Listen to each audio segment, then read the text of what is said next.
Students नमस्ते, मैं दीपक sir आप लोगों को क्लास 11 और 12 का अंग्रेजी ग्रामर पहला चैप्टर जो है डायरेक्ट और इनडायरेक्ट नरेशन के बारे में पढ़ाने जा रहा हूँ।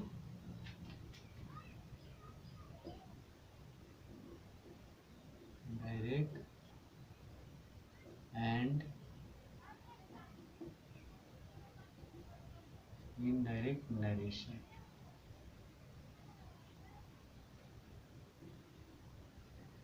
ठीक, सबसे पहले आप जान थोड़ा पीछे की कड़ी में जान लीजिए कि नरेशन होता क्या है। ये नरेशन को कहते हैं कथन। हमारे द्वारा या आपके द्वारा कोई भी बात, जो भी बात हम बोलते हैं उसको कथन कहते हैं और उसी को हम लिखते हैं, पढ़ते हैं, सुनते हैं। लेकिन आइए एक उदाहरण से समझते हैं इस चीज़ को कि कथन होता क्या है। तो उदाहरण कथन को जब समझ लेंगे तो उसमें आपको निष्कर्ष मिलेगा कि डायरेक्ट क्या है, इनडायरेक्ट क्या है। यहाँ एग्जाम्पल लेते हैं, 3 लड़के हैं। 3 लड़के हैं, राम, श्याम, राजू। राम कहता है मैं घर जा रहा हूँ, मैं घर जा रहा हूँ श्याम।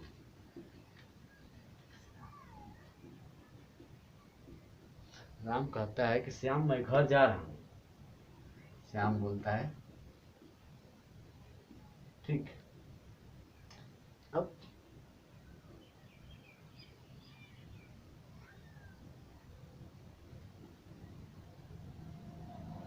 फिर से श्याम बोलता है राजू, राम घर जा रहा है, राम घर जा रहा है। तो जो बात राम कहा, स्वयं राम के द्वारा कहा गया है, इसको कहते हैं प्रत्यक्ष। देखिएगा, स्वयं राम कहा है कि मैं घर जा रहा हूँ, लेकिन वही बात श्याम बोला है किससे, किसी तीसरे से, यानी अन्य से। तो इस दशा में बात वही है। देखिए, राम घर जा रहा है, लेकिन कौन कहा है, श्याम कहा है, वो भी किसी अन्य से कहा है। तो ये हो गया अप्रत्यक्ष।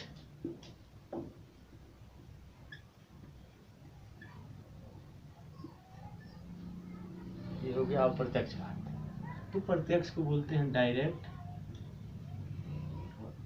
अप्रत्यक्ष को बोलते हैं इनडायरेक्ट।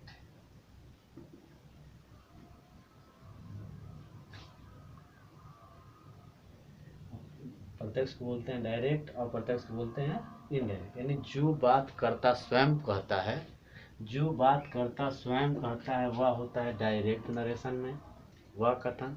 और जो बात कर्ता के द्वारा नहीं कहा, किसी अन्य के द्वारा कहा जाता है, वो होता है इनडायरेक्ट नरेशन में। यानी कथन जब कर्ता स्वयं कहेगा तो होगा डायरेक्ट नरेशन, जब कर्ता स्वयं नहीं कहेगा, किसी अन्य से कहलवाएगा, वो हो जाएगा इनडायरेक्ट नरेशन। ये डायरेक्ट, इनडायरेक्ट होता क्या है। डायरेक्ट में कॉमा लगा रहता है, क्या है, कॉमा लगा रहता है तथा सभी शब्द मूल रूप में होते हैं। सभी शब्द मूल रूप में होते हैं। लेकिन इनडायरेक्ट में कॉमा की जगह पर दैट, कॉमा की जगह पे दैट लगता है। दूसरा चीज, वाक्य परिवर्तन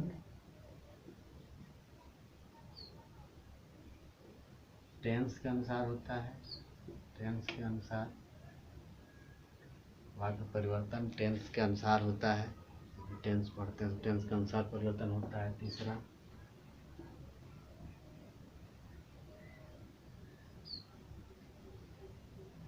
कुछ शब्द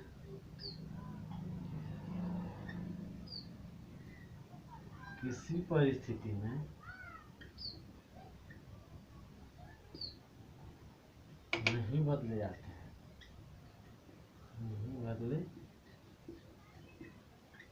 हैं। कुछ शब्द किसी परिस्थिति में नहीं बदले जाते हैं। तो डायरेक्ट में क्या होता है, कमा लगा रहता है, साथ सभी शब्द मूल रूप में होते हैं, लेकिन कुछ शब्द पे नहीं बदले जाते। चौथा, शब्द का क्रम बदला जाता है। डायरेक्ट में लिखा रहेगा तो शब्द अपने मूल रूप में रहेंगे, कामा लगा रहेगा डायरेक्ट। इनडायरेक्ट में रहेगा तो कामा की जगह पर दैट लगा रहेगा, दैट लगा रहेगा या नहीं। वाक्य परिवर्तन टेंस के अनुसार होगा। कुछ शब्द किसी परिस्थिति में बदले जाते हैं, शब्द का क्रम बदला जाता है। ठीक, अगला चीज,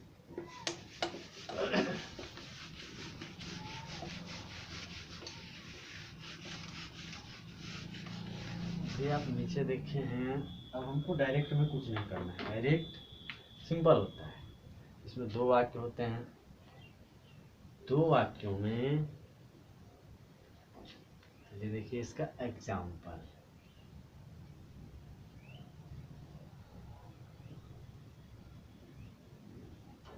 Raju said I am a good boy। Raju said I am a good boy। ये हमारा वाक्य हो गया पूरा डायरेक्ट। अब राजू said that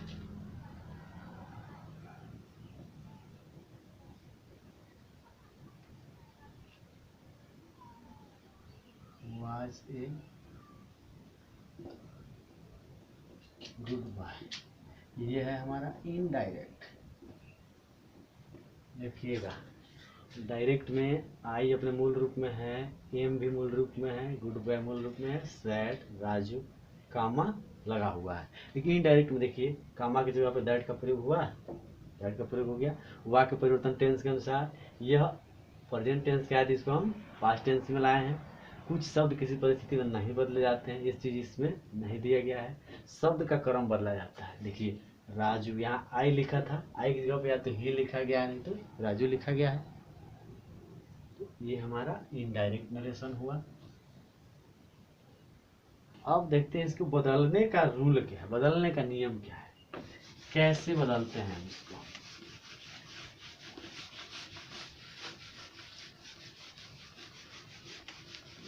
कैसे बदला जाता है, पूरे नरेशन के लिए हमारा एक ही फार्मूला चलता है, एक ही सूत्र। बाकी टेंस के लिए अलग सूत्र है, लेकिन पूरे नरेशन के लिए एक मूल सूत्र होता है, यस ओ एन, 1 2। इसका मतलब हो गया सब्जेक्ट, इसका हो गया फर्स्ट पर्सन, इसका हो गया सेकेंड पर्सन, इसका हो गया थर्ड पर्सन।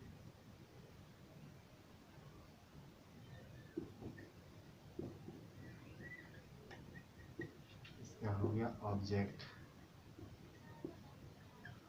इसका हो गया नो चेंज। ये बदलने का आधार है। अब देखेंगे, ये हमारे बदलने का आधार हो गया। अब हम मिलाएंगे टेंस को, इसको शुरू में कैसे बदलेंगे, ये बदलते हैं।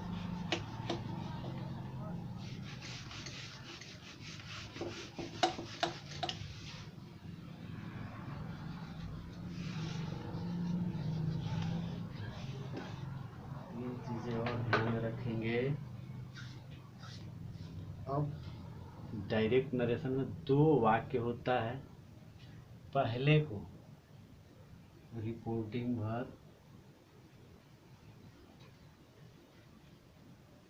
और इसको बोला जाता है रिपोर्टेड स्पीच। रिपोर्टेड स्पीच ये कामा के अंदर रहेगा। ये रिपोर्टिंग वर्ब कामा के बाहर होता है, रिपोर्टेड स्पीच कामा के अंदर होता है। तो यह रूल जो है हमारा इन दोनों में काम करता है। किस तरह से? पहला लिखा गया है कि सब्जेक्ट अगर फर्स्ट पर्सन का है, यानी सीधे सीधे रिपोर्टेड स्पीच में ही इसको लगाया जाता है, इसको देखा जाता है। रिपोर्टेड स्पीच में ही देखेंगे हम। अगर रिपोर्टेड स्पीच का सब्जेक्ट फर्स्ट पर्सन है तो रिपोर्टिंग वर्ब के सब्जेक्ट के अनुसार ही बदला जाएगा। अगर रिपोर्टेड स्पीच का सब्जेक्ट सेकंड पर्सन है तो रिपोर्टेड स्पीच रिपोर्टिंग वर्ब के ऑब्जेक्ट के अनुसार बदला जाएगा।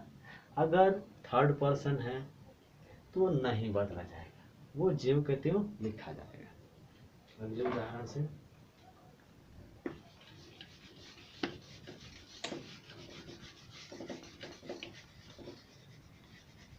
एग्जाम्पल लेते हैं। अगला एग्जाम्पल देखते हैं।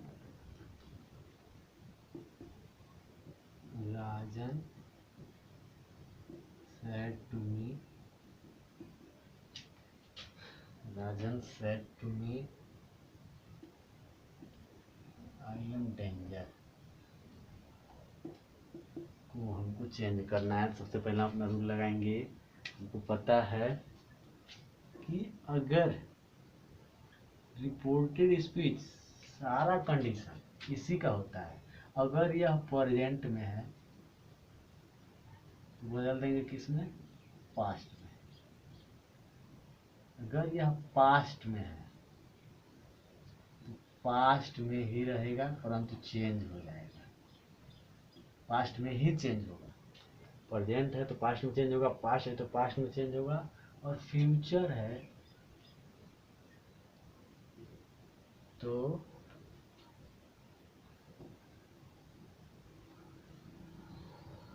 केवल हेल्पिंग वर्ब चेंज होता है। फ्यूचर है तो केवल हेल्पिंग वर्ब चेंज होता है, बाकी टेंस के क्रम के अनुसार बदला जाता है। सबसे पहला ये हम इसको चेंज करते हैं सेंटेंस को नरेशन से, नरेशन के रूल से। सबसे पहले हमको लिखना है राजन को राजन लिख लेंगे। सैड टू को बदलते हैं टोल्ड में।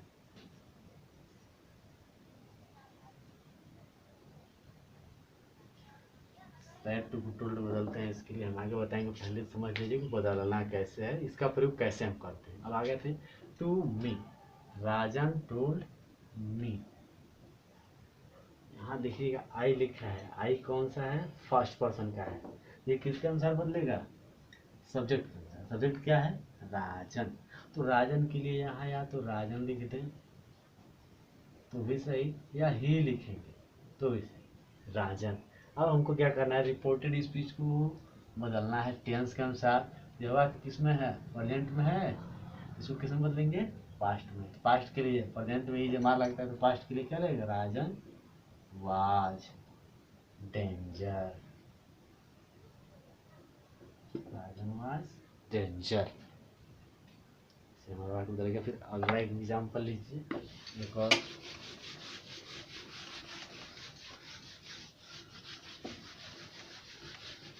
इसे आप लोग पढ़े होंगे क्लास 10 में। और एग्जाम्पल लेते हैं। दीपा said to me,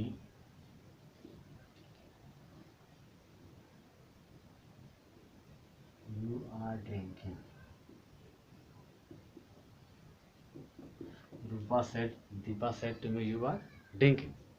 तो इसको जब हम बदलेंगे, इससे पहले लिखेंगे दीपा said to का किस में बदल देंगे? टोल्ड में। इसका भी खंडन हम करेंगे लेकिन अगले वीडियो में आगे। said to me हो गया। कामा के लिए हमको क्या लिखना है? दैट छूट गया है। कामा के लिए दैट का प्रयोग कर लेंगे, क्योंकि डायरेक्ट से जब इनडायरेक्ट बनाते हैं तो कामा के लिए दैट का प्रयोग होता है। दैट यू कैसा मतलब कौन सा वचन है? Second person. यू क्या है? Second person. सेकेंड पर्सन में क्या होगा? यस ओ यम 1 2 3। जब सेकेंड पर्सन है तो किसका अनुसार बदलेगा, ऑब्जेक्ट के अनुसार बदलेगा। इसका ऑब्जेक्ट क्या है, मी, तो मी के लिए क्या लिखेंगे, सब्जेक्ट आई के साथ। अब हमको देखिए you are drinking present continuous tense है, तो हमको किस में लेके चलना है, पास्ट कंटिन्यूअस में। आई वाज ड्रिंकिंग,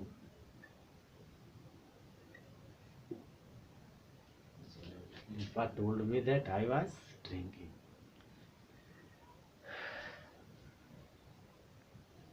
तो आज की वीडियो में इतना ही, अगला स्टेप अगले वीडियो में, तब तक के लिए थैंक यू।